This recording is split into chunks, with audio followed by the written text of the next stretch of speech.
Nigeria Binational Commission. Even as we speak, as most of you know, the U.S. military is lending us their expertise to help recover our precious daughters from the hands of officials visit us. It says, your country is important to us, and you are our friend. And indeed, we know that we love America in Nigeria.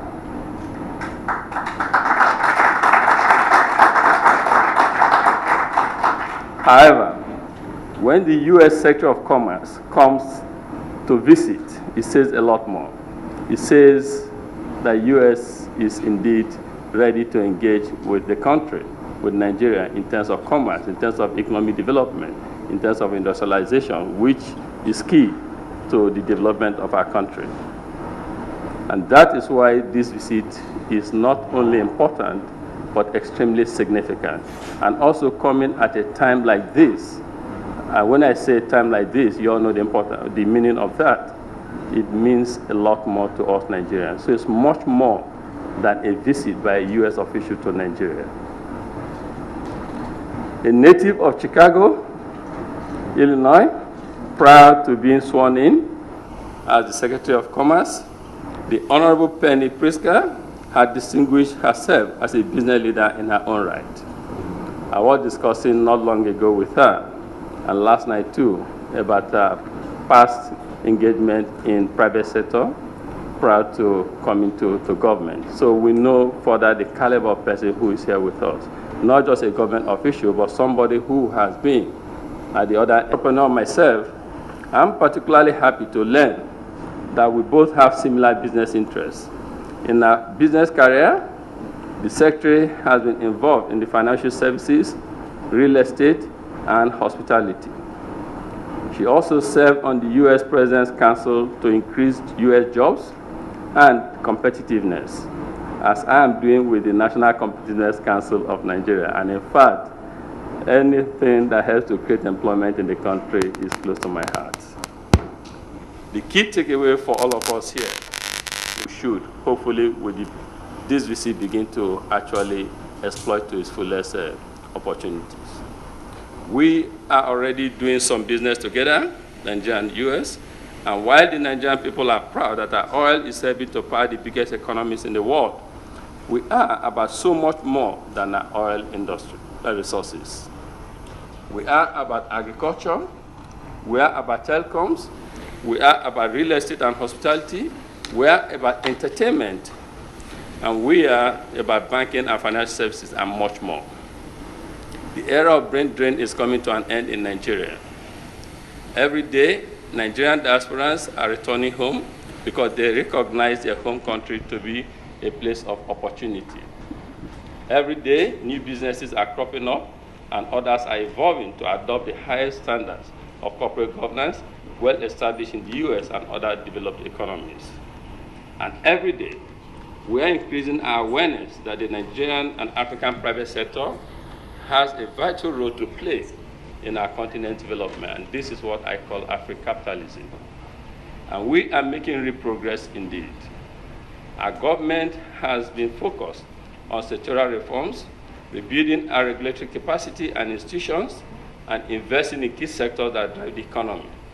The Nigerian private sector has similarly responded to these sectoral reforms and public investments with massive investments in the power, agriculture, and financial services.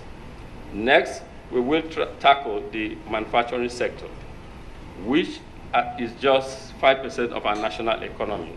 So there's a lot of room for growth and improvement.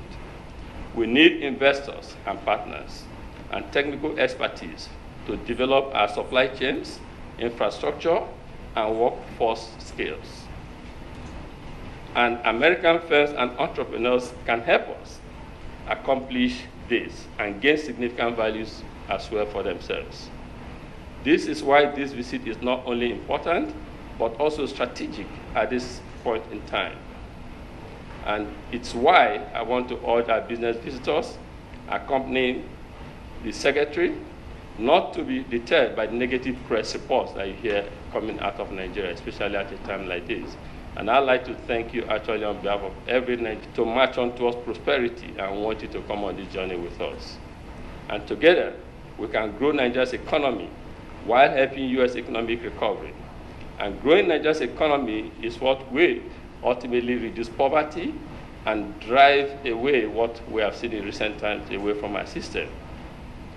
It will help us to create jobs and help us also to drive prosperity and economic hope, which appeared to have lacked in some areas. As a symbol of our determination to move forward, and for the African private sector to take a leadership role in the affairs of our people, I'm pleased to say that the African private sector leaders met recently and articulated their views, which at some point we'll be sharing with the American leadership. And I believe that will further drive this kind of collaboration and partnership that we're witnessing today.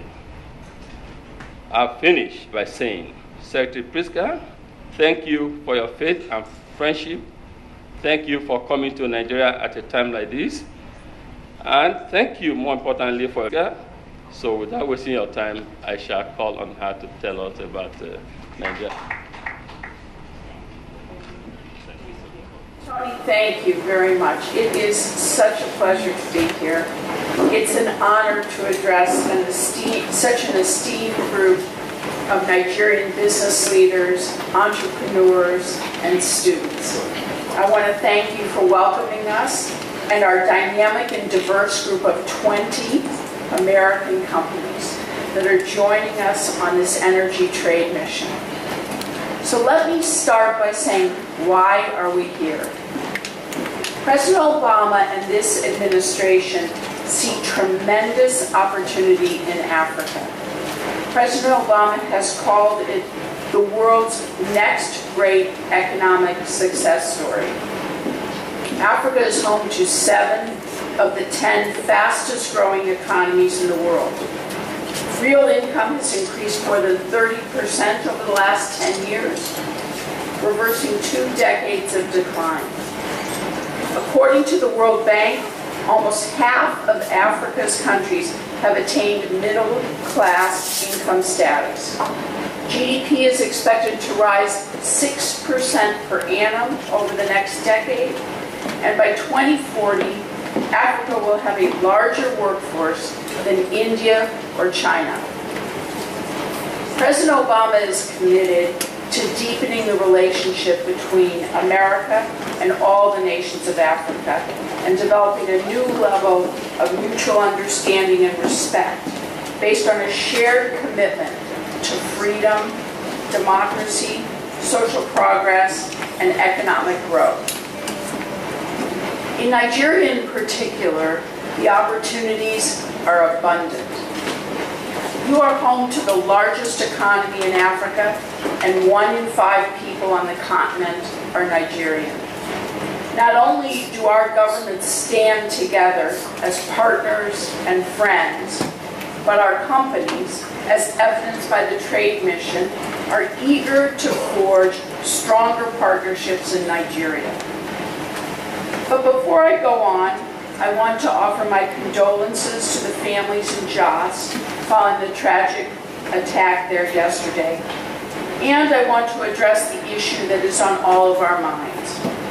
To the north of here, in the town of Chibok, hundreds of families are without their daughters today.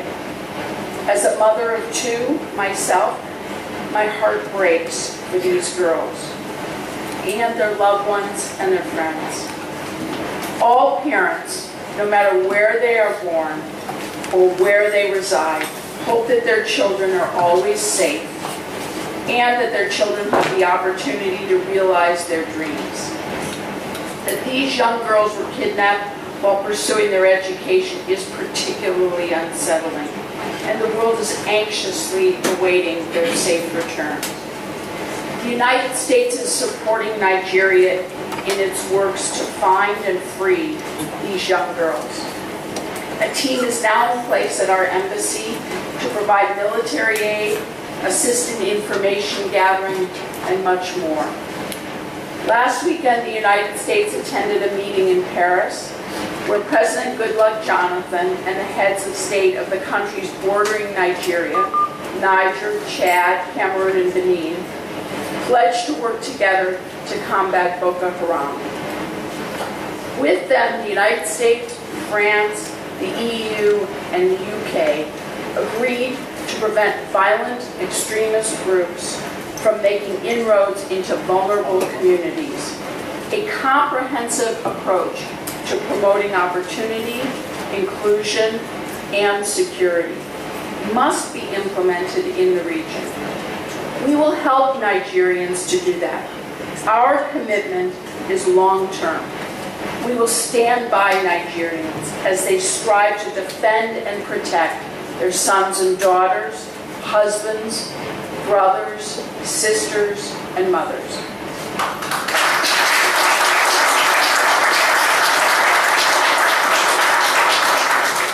For all of the promise here in Africa, situations like this raise serious concerns. The threat of violence, corruption in government and business, and the lack of trust undermine Nigeria's continued progress. Despite these challenges, the United States has been and continues to be a committed partner in your progress.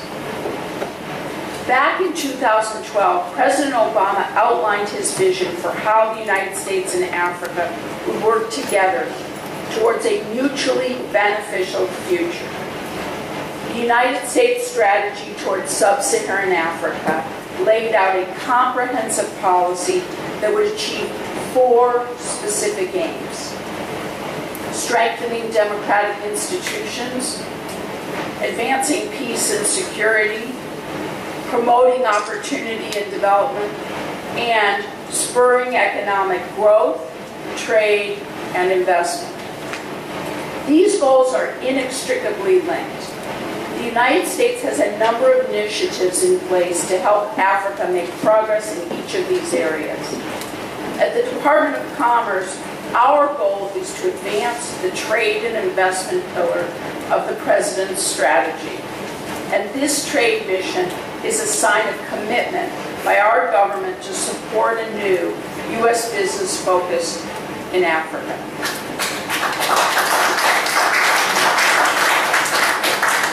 Today, nearly 600 million Africans, 2/3 of the people on the continent, lack electricity, including millions here in Nigeria. This problem is particularly stark in rural areas where 85% of the population does not have power. Studies have shown that Africa will need $300 billion in investments to achieve universal electricity by 2030. Already, the United States government has committed $7 billion towards Power Africa and has secured additional commitments totaling $14 billion from 35 private sector partners. Simply put, Power Africa is designed to catalyze new financing and investment in energy solutions that will help Nigeria and the 5 other countries that comprise Power Africa to provide reliable electricity to its citizens. Already, Power Africa has closed on transactions totaling nearly 3,000 megawatts, with an additional 5,000 megawatts in the planning stages. So here in Nigeria, the Power Africa initiative is providing technical assistance as our government privatizes, as your government privatizes its electricity industry, an effort that could add 2,000 megawatts over the next 5 years. We're also working together to attract additional private investment and to secure financing for renewable energy projects.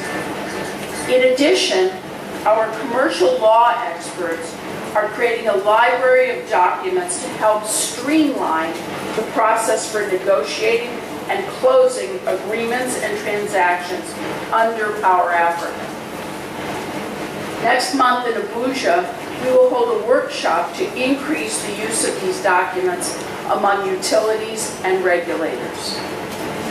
Power Africa is just one example of our long-standing commitment to ensuring Africa's continued growth and prosperity. Let me give you 3 other ways.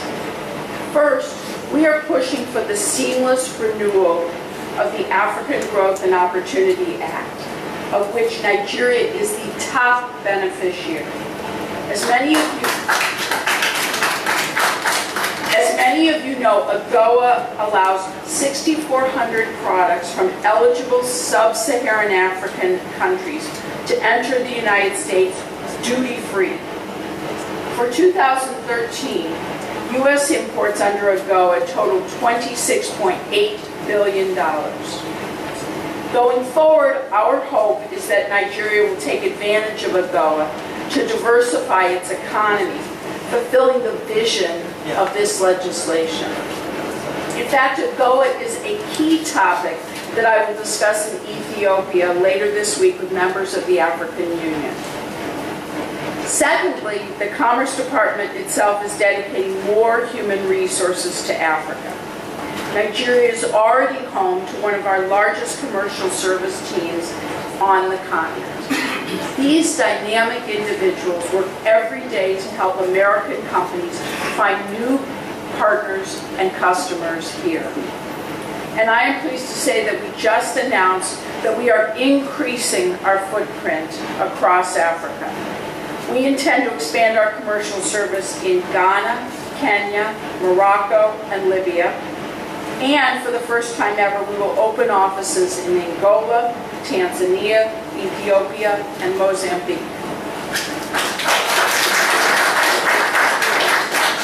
A third measure that will benefit Africa is an opportunity to grow entrepreneurship on the continent. The President's Ambassadors for Global Entrepreneurship here in Nigeria, where youth unemployment is roughly 40%, we want to support innovators as they launch startups and create jobs. This is crucial for long-term stability and economic growth. The President's Ambassadors for Global Entrepreneurship, or PAGE, is a group I chair of 11 well-known, very successful U.S. entrepreneurs who have committed their time, networks, advice, and ideas to advancing entrepreneurship all over the world. Africa will be an ongoing focus of this high-profile group. In sum, the U.S. government brings a lot to the table when it comes to our commitment to Africa, but we have not come alone. U.S. businesses have decades-long relationships and experience in Africa. Many of the companies on this mission are already doing business in Nigeria, and they're looking to do more. The United States is the largest source of foreign direct investment in Nigeria, with a total stock valued at $8.2 billion in 2012. But President Obama believes we should do more. So I am pleased to announce that on the first day of the African Leaders Summit in August, the largest of its kind that any United States president has initiated with African heads of state. President Obama has asked me to assemble CEOs from both Africa and the United States to discuss ways to deepen commercial relationships and strengthen the presence of U.S. companies in African markets. This U.S.-African Business Forum will increase partnerships in industries such as financing, infrastructure, energy, agriculture, information and communications technology, and much more. While America's ties to the African continent are stronger than ever, this forum will help spur even more trade and investment between Africa and the United States. We are excited about this CEO forum, but it does not change the fact that there is much work to do. The bottom line is we all want American businesses to invest in Africa. We want them to stay in Africa, and we want them to create jobs and prosperity both here and in the United States. But for U.S. businesses to come here, stay here, and help you achieve your full potential, Nigeria needs to take some tough steps that allow businesses to truly thrive. Our companies want to do business in countries that follow rule of law, maintain ethical standards, abide by workplace safety, encourage workforce training, and protect intellectual property. These are conditions that will increase trust and confidence among international and local business leaders and encourage further investment. Nigeria has made impressive and important progress in recent years. It has joined the Extractive Industries Transparency Initiative and adopted new anti-corruption laws. We welcome these steps. At the same time, laws only operate on behalf of business and people when they are enforced predictably and reliably. Businesses seeking to invest in agriculture, healthcare, transportation, tourism, information and communications technology, and manufacturing must have the conditions to operate free from unnecessary regulation, government interference, and corruption.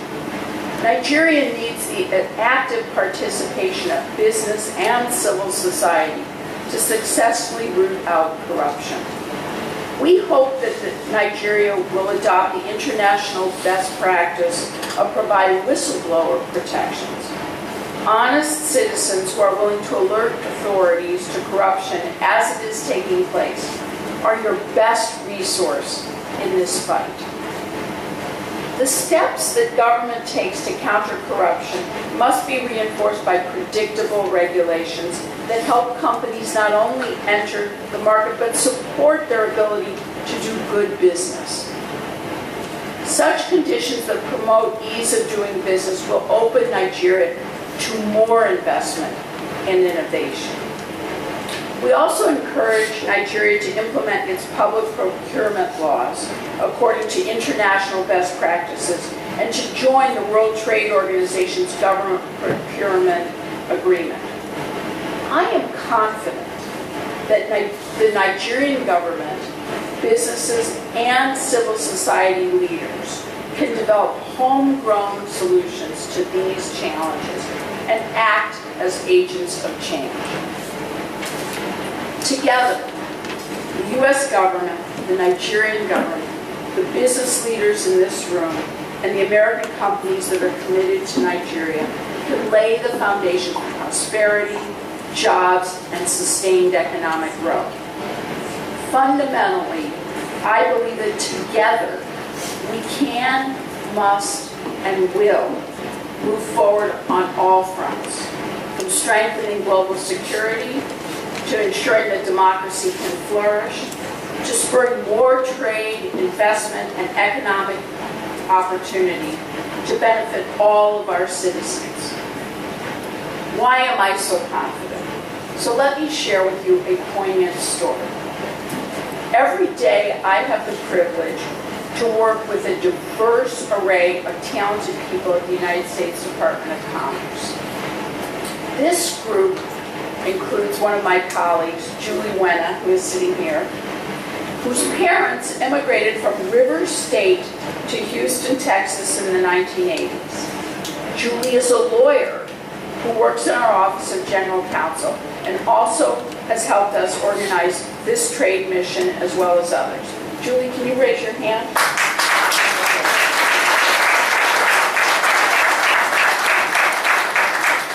We're so happy to have you here.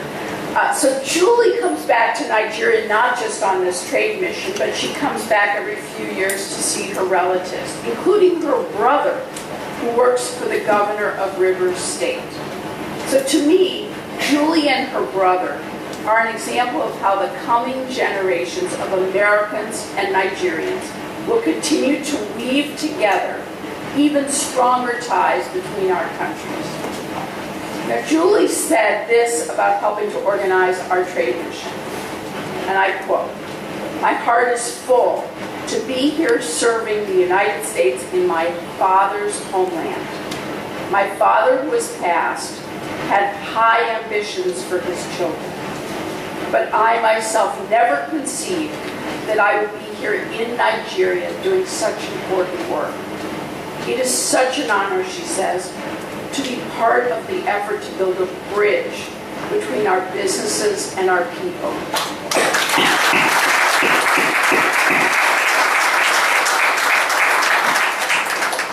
So let's fulfill Julie's vision and our vision of building that bridge in the months and years ahead. It will require all of us to work together, our entrepreneurs and business leaders, our government officials, and our citizens themselves.